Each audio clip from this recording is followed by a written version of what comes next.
Hello, everybody. My name's Kevin Markle. I'm the Public Relations Manager with District 57 Toastmasters, and I am incredibly excited that all of you have joined us today to learn more about how you can become a club coach.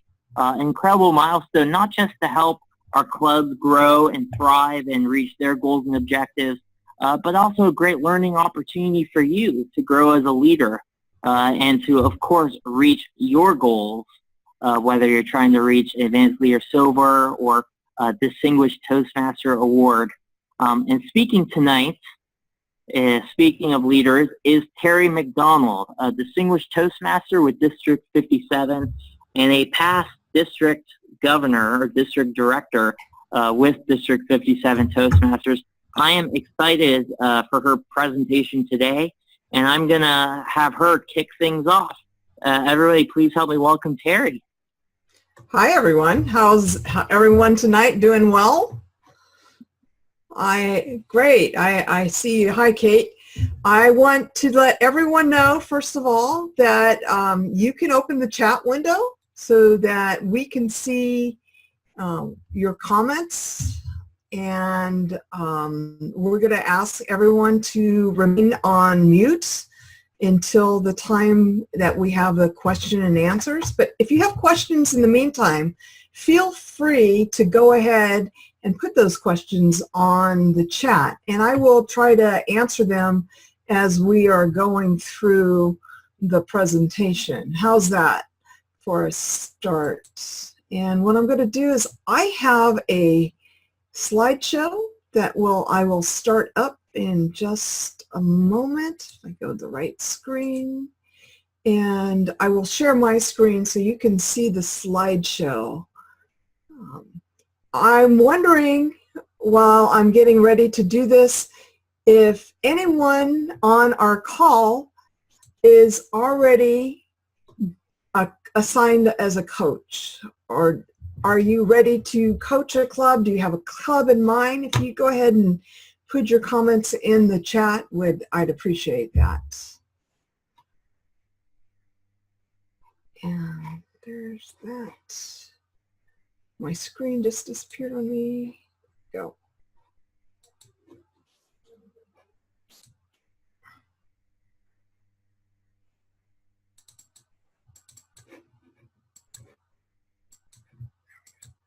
Okay.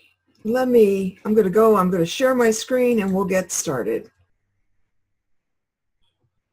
Okay. And we are going to share the art of club coaching. All right. So what does it take to be a successful coach? You know, coaching is an art. It is a matter of determining what clubs need a coach and matching them up to the right person to coach them to, you know, the key to being a successful coach is really having a club that's receptive to your advice.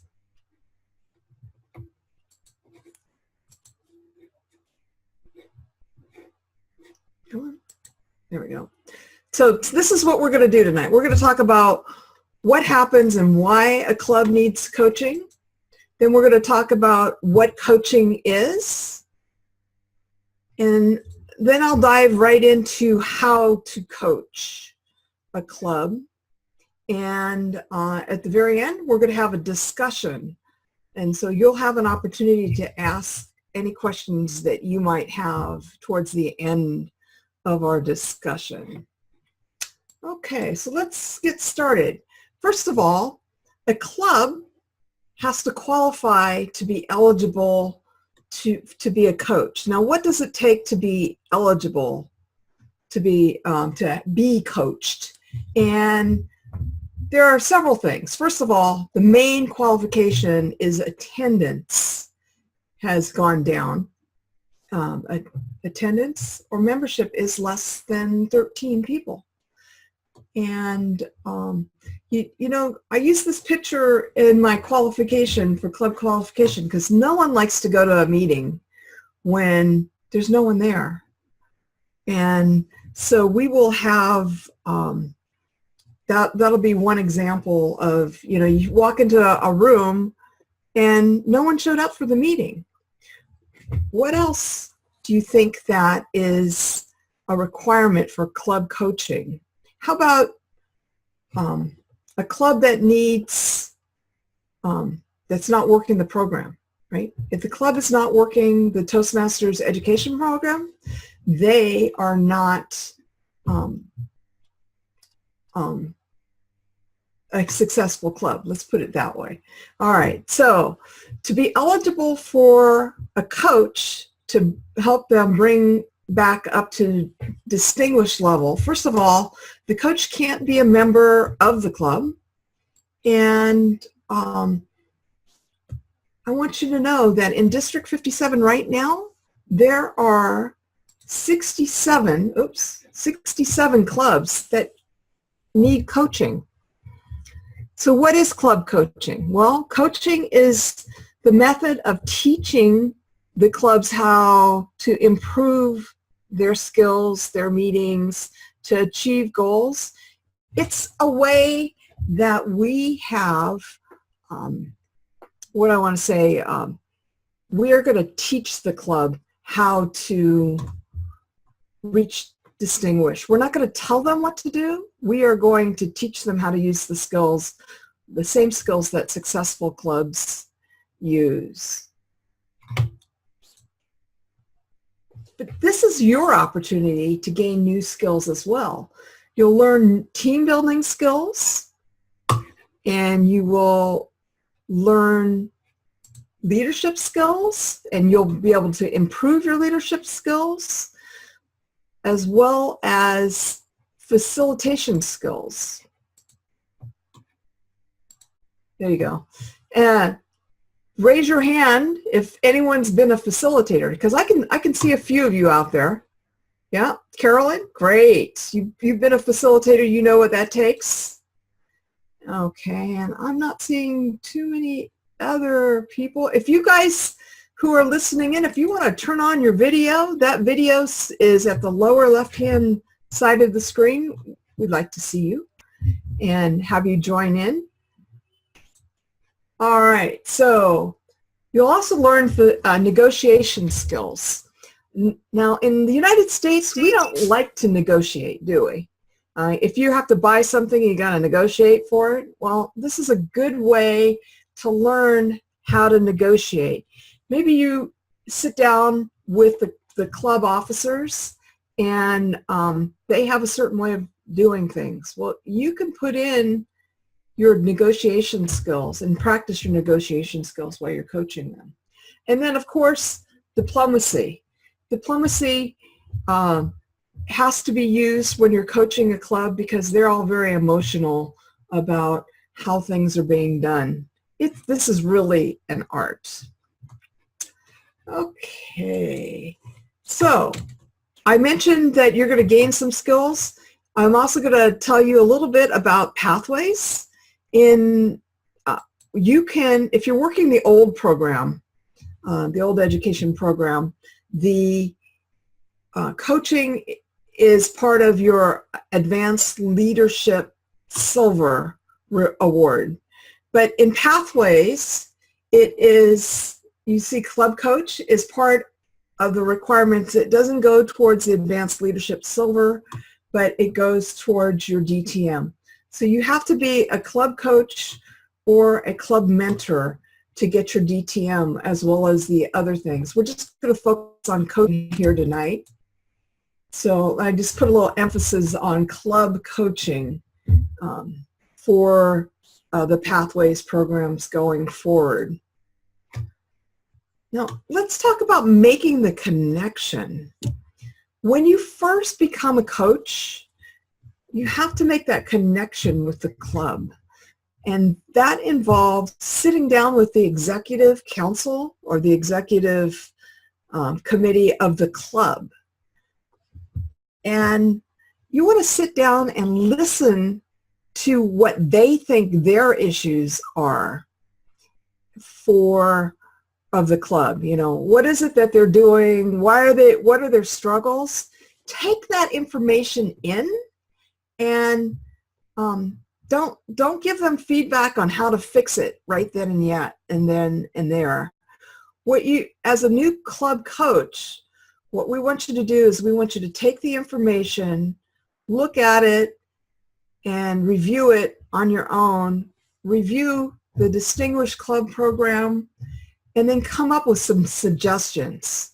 Once they accept you as their coach, they're going to be more open to your suggestions. If you make those suggestions on that first meeting, they are not going to be as receptive. Well, let me tell you about a story. Back in 2013, 2014, as a HPL project, I worked with Word Weavers 400, a club in Division B. And when I first visited the club, they had about 6 people in attendance. And with their, I sat down with them at their executive leadership meeting, and I listened to them, just like I'm suggesting that you do. And I heard what their concerns were. And after that, I asked them if, how they'd feel about me being their coach and attending their meetings. And so I started the relationship with them as far as getting their buy-in and being accepted by the club, that they knew that I was going to be there to help them. And I'm very proud to say that in about 7 months' time, not only did they become distinguished, but they became President's Distinguished. And I'm really proud of that, being able to work with a club that not only went from not being distinguished, but all the way up to President's Distinguished. And I'm going to tell you a little bit more as we move through this presentation. One of the first things after you meet in that executive meeting is to sit back in the meeting. And, don't necessarily be very much in front of the room, but sit back and get to know the members of the club you're coaching. You're going to have a lot of one-on-one conversations. And as they get to know you, they're going to invite you to fill in roles. That was one of the arrangements that I had made with the Vice President of Education. I coached a club that was close enough that if she really needed someone to fill roles, I agreed with her that, call me up, here's my phone number, and if the last minute, the last hour before the meeting, if you absolutely are desperate to have a role filled, give me a call, I'll be there. And they were really appreciative of the way that I was able to just jump in and help them without telling them what to do. So, coaching is an art, and there's a lot of questions that we ask in coaching to draw out the conclusions from the members. They know what to do. They have just gotten off track, and your job as a coach is to help them get back on track with the Toastmasters program. Now, there's also some other tools that Toastmasters provides to you, and I will put some of that information up in just a few moments, but I want to talk about the moments of truth. You can suggest that the club themselves do the moments of truth. This is about an hour-long program, and if they do it right, it's going to take 1 or 2 meetings. The first one where everyone does the surveys, and the second one when they start applying some of the feedback that they've gotten for Moments of Truth. Has anyone done the Moments of Truth program? Yeah? Okay, good. I'm glad to see that you're all familiar with the Moments of Truth program. By the way, I believe that Karen Morea is on the call, and if you need, number one, Karen will supply to you the Moments of Truth if you need it for a club, and it's Karen that will assign you to be the coach of a club. So you'll be working with her as club growth director, and she has a form that you have to fill out in order to be appointed as club coach. All right, let's move on.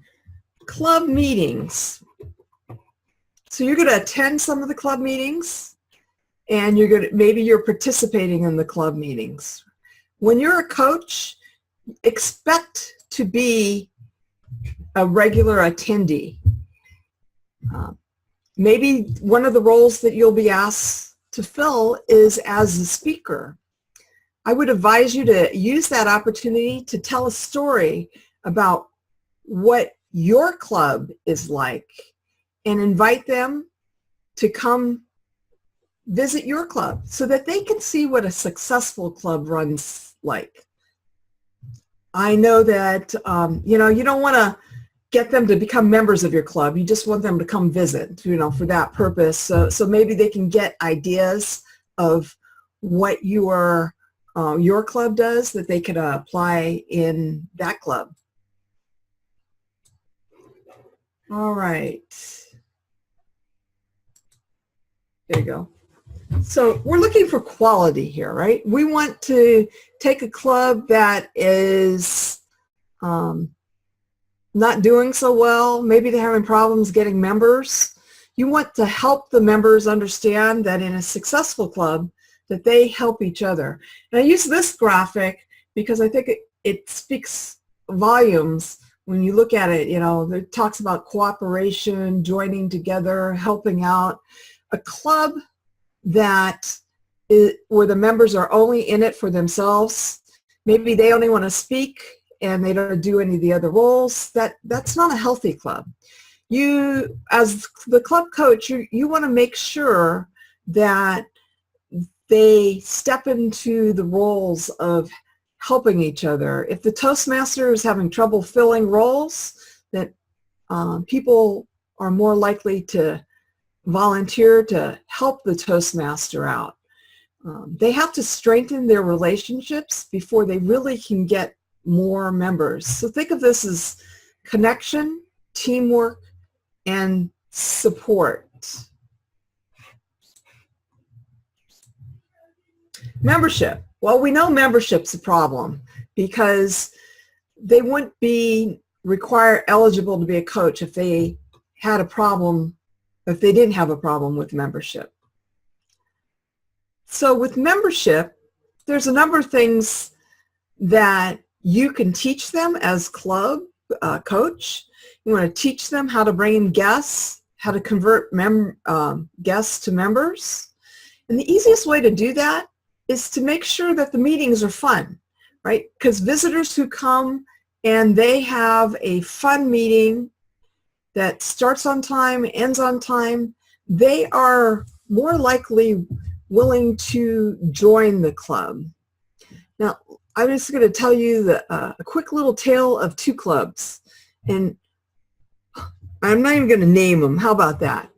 Just to be fair, both the clubs meet at the same location on different days. One meets in the morning and one meets in the evening. And the one in the morning, sometimes they're distinguished, but most years they're not distinguished. And the one that meets in the evening, they don't have any problem getting new members. It's healthy, robust meetings, and they've been President's Distinguished 5 years in a row. Well, what's the difference between these two clubs? Well, the first thing I can tell you is that I attended the morning meeting one time, and they had a nice agenda, and they had speakers all ready to go. But the Toastmaster got up, and he disrespected the agenda. And what I mean by that is he got up, and instead of keeping to the theme of the day, he told a story about a personal problem he was having. And he went on for about 5 minutes. And I leaned over to the person I was sitting next to, and I said, this isn't very comfortable. This is, I don't know this Toastmaster, and I really kind of feel like I want to leave. Well, as a longtime Toastmaster, I hung out, I hung out, but a guest who doesn't know the people would not have stayed, and they certainly wouldn't have joined. So we want to make sure that every member who's participating in those meetings is respecting the whole process. The other club, the evening club, always had people greeting the guests and making sure that they had a guest packet. If the club that you're coaching doesn't have a guest packet, help them with that. Retention, that's the other membership problem. Clubs are diverse and unique. So tell me, why do people leave? Well, you could have been that morning club, but your job, or actually the members' jobs, is to keep them from disappearing, right? Keep them from leaving. So how do you keep them from leaving? Weekly themes, interesting topics, ensuring that everyone speaks at every meeting, engaging their interests, quarterly special events. How many of you have been in clubs where they had a quarterly event? Something special going on, maybe it's a party, anything like that? No? Okay. Surely, someone out there has had a time when they had a special event. Okay. All right, so we're going to move on then. Contests. Well, I'd call these a special event. Contests should be fun, and there's membership contests out there. The Smedley Award happens between August and September. Talk Up Toastmasters happens February through March, and that's the next contest that's coming up. So if you are going to be coaching the next few months, make sure that the club is working on the Talk Up Toastmasters. These are contests that are given from Toastmasters International. And then, of course, at the end of the year, we have Beat the Clock.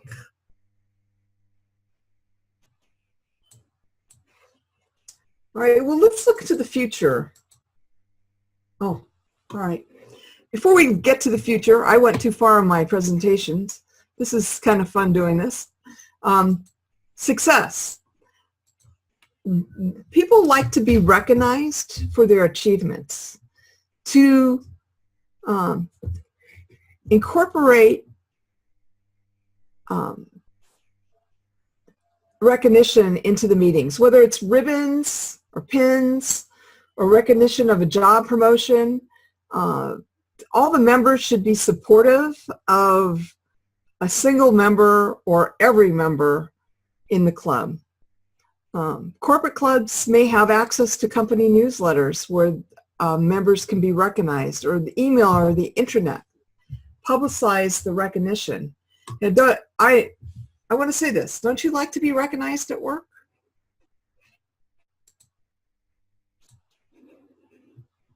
I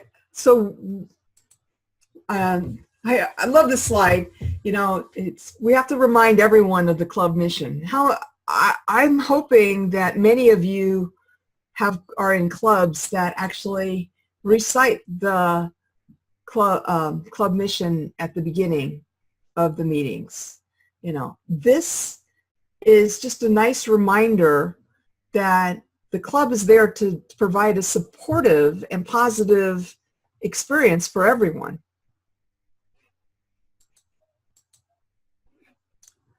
Now we can look to the future. So this is all about asking the club that you're coaching to plan their success. And Toastmasters provides the Distinguished Club program and the Club Success program for them. If they're not earning awards, they're not working the Distinguished Club program. They're very easy. It's a very easy program to follow. And if they don't have their own Club Success program, they're not working on their own goals, whether it's the member's goal or the club's goal.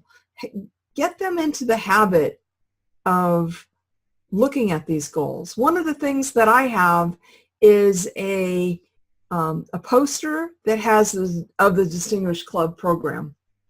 And it is a good way for the president to get up and show where the awards are happening in the program. All right. There we go. Now, when we did this in person, we had an activity here, but I'm going to open this up for discussion. I'm going to stop sharing my screen here, and I'm going to ask that if you have a question about the material that I've covered, to go ahead and unmute yourself and let's have a discussion. First of all, I'd like you to identify who you are and what club or division you are coming from so that we know what part of the district you're in. Terry, this is Carolyn Douglas. I'm with 3 clubs, so I'll just name one, the Toastmasters Leadership Club.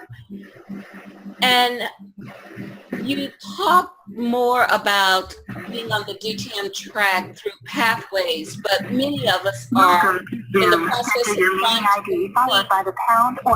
trying to complete the DTM track in the traditional program.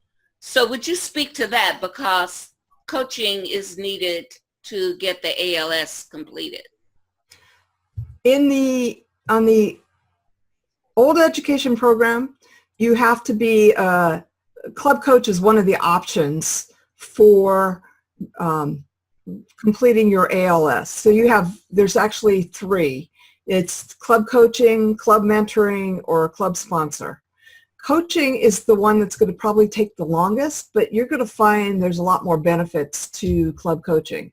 You are eligible, once you become a coach, you have till the end of the Toastmasters year to help that club become distinguished for you to earn your coaching award. If that does not happen, Toastmasters will extend that 1 more year. So you actually have up to 2 years to complete that award. Mm-hmm. Now, does that answer your question? Well, that's a part of the answer. So what would be the difference if I selected to be a mentor to a club as opposed to being a coach to a club? The mentoring is, well, as we look at mentoring in this district, we have club mentors do mentor brand new clubs. Okay, so when we talk about coaching, we're talking about coaching an existing club back up to distinguished level. When we're talking about mentoring, we're working with a brand new club and helping to teach them how to be a Toastmasters club. And coaches or mentors actually are with a brand new club for the first 6 months, and there can be 2 mentors. And what we like to recommend is to have each, if there's 2 mentors for a brand new club, then maybe the mentors decide among themselves which meetings they are attending, but they're working together along with the club in teaching them how to do the roles, how to be successful, how to work on the DCP program.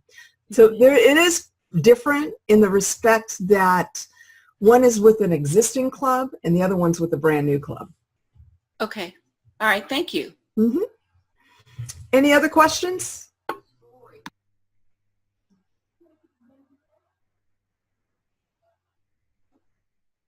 No other questions? Wow, let's say. Well, okay, I will go a little bit further. Okay. Because I was working with a club that was trying to become chartered, and I spent several months with that club. Mm-hmm. And at the drop dead date, they kind of backed away. I mean, we went through a whole lot of stuff. They backed away from following through with the charter. But my designation at the time was club sponsor, as opposed to mentor or club coach. Okay. So I haven't been able to take credit for that.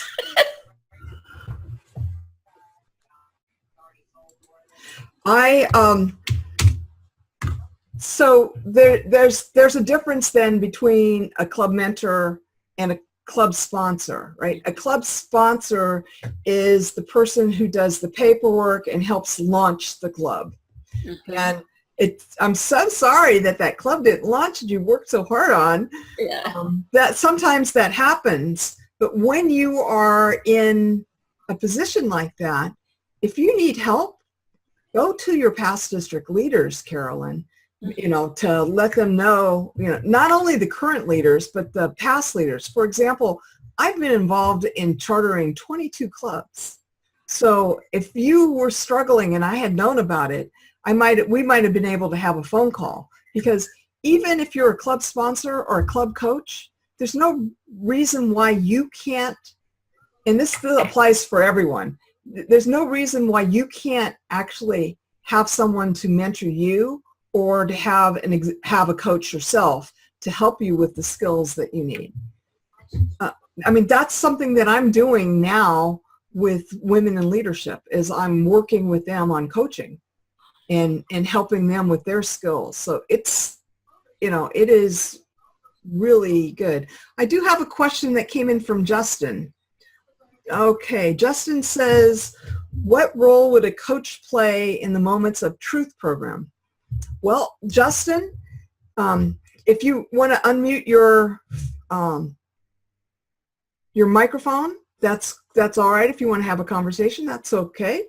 What I was going to say on that is that as a coach, you are going to work with the executive committee or the club, the officers of the club, when they get feedback, and help them formulate the plan based on the feedback. With Moments of Truth, it's very helpful to get the information on how the people are feeling, but sometimes it gets very emotional. It's like, how dare they say this about my club? You're there as the club coach to kind of help keep them balanced and to help steer them. Remember I talked about those skills, the negotiation skills and facilitation skills? That's where those skills come in. Okay, thank you. All right. Anyone else? Any other questions? If you're Kate, do I see you? Okay, Kate. I have an interesting position. I'm an unusual member. I'm a member of Coast of Richmond with Carolyn, but I live in Beaverton, Oregon. I'm part of District 57, and I am the area governor in Salem, which is our capital. And we have a really interesting area there. We have a couple clubs that are pretty weak, but we have a club meeting Monday, Tuesday, Wednesday, and Thursday, all in state buildings right next to each other. Same club? Or is it a very large club? Clubs. They're all different clubs. Okay.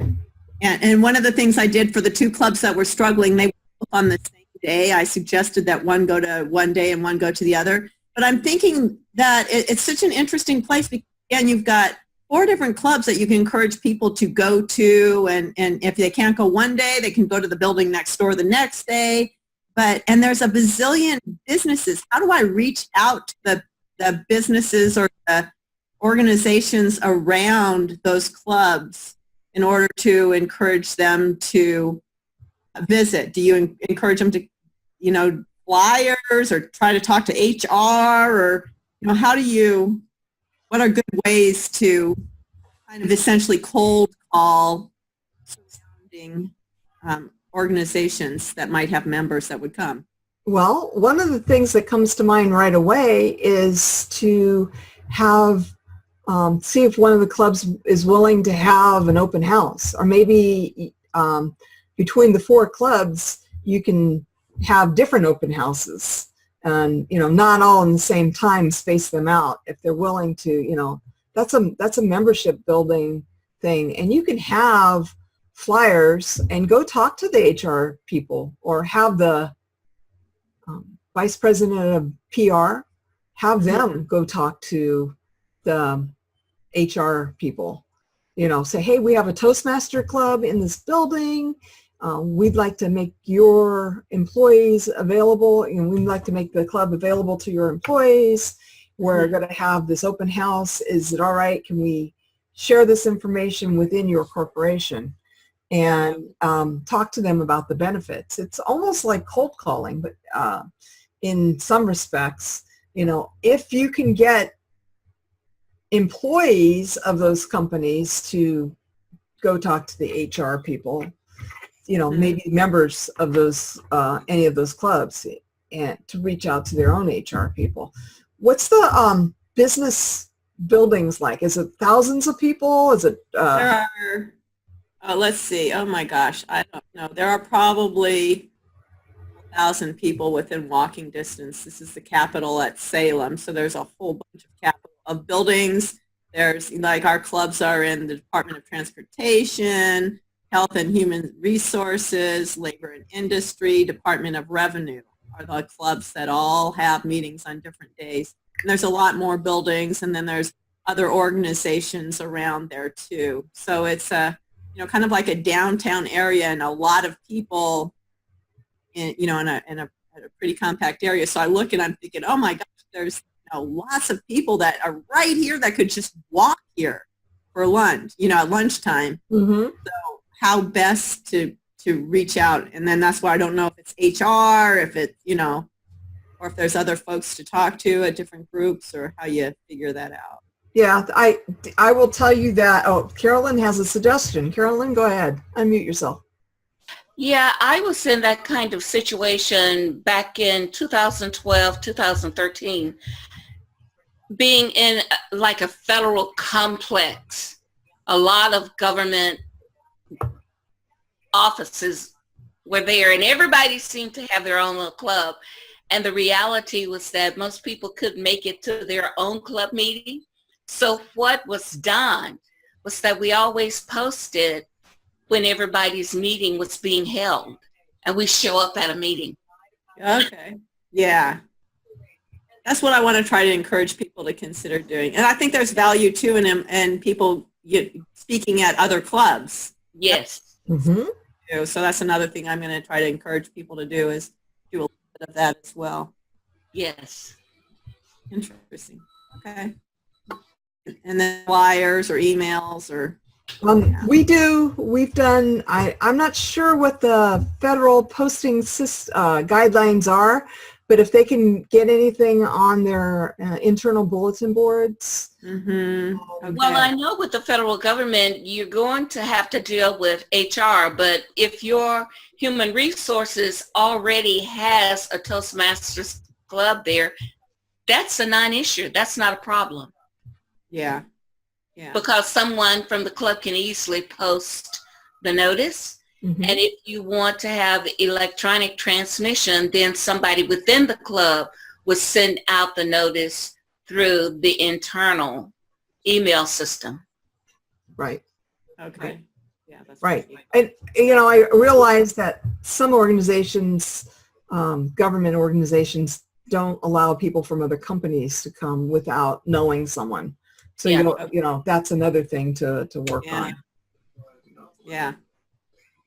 Thank you. Appreciate You're welcome. I'm glad you could join us tonight. Okay.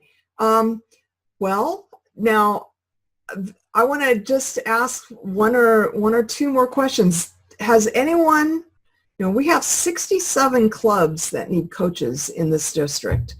And I'm wondering if like Vivian, are you already assigned to a club? Are you interested in coaching?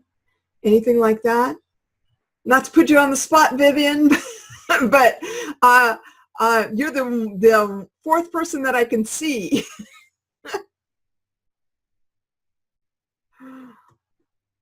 Can you hear me? Yes, we can hear you. Okay. No, I'm not assigned to a club just yet, and I'm just trying to find out more about being a club coach to see whether or not I could fit that into my already full schedule. Because I'm a member of 2 clubs, and we both meet on the same day, and I have other things that I'm into, so I just got on the call so that I could find out more about being a club coach and how often you'd have to go to the meetings and that sort of Right. thing. Well, let me just add one more thing. When I was working with WordWeavers 400, I met with them a few times, but I did not agree to come to every meeting. I got them started. One of the benefits was that they saw, just by having someone outside of their club come to their club and be interested in their success, they upped their own game. I think having an outside person really made a difference. I was interested in their success and they knew it. But I didn't go to every meeting. I made an arrangements with the vice president of education. Like I said before, if she really needed me, I would come. But, there were many, many times I didn't get a phone call, and that was fine, because by the time we were finishing up the year, I was out starting clubs for the district. But I can also remember getting that phone call on the last day of the year from that vice president of education, and her telling me that they had made President's Distinguished. And it was I felt very elated. It's a great feeling that I've never let go of.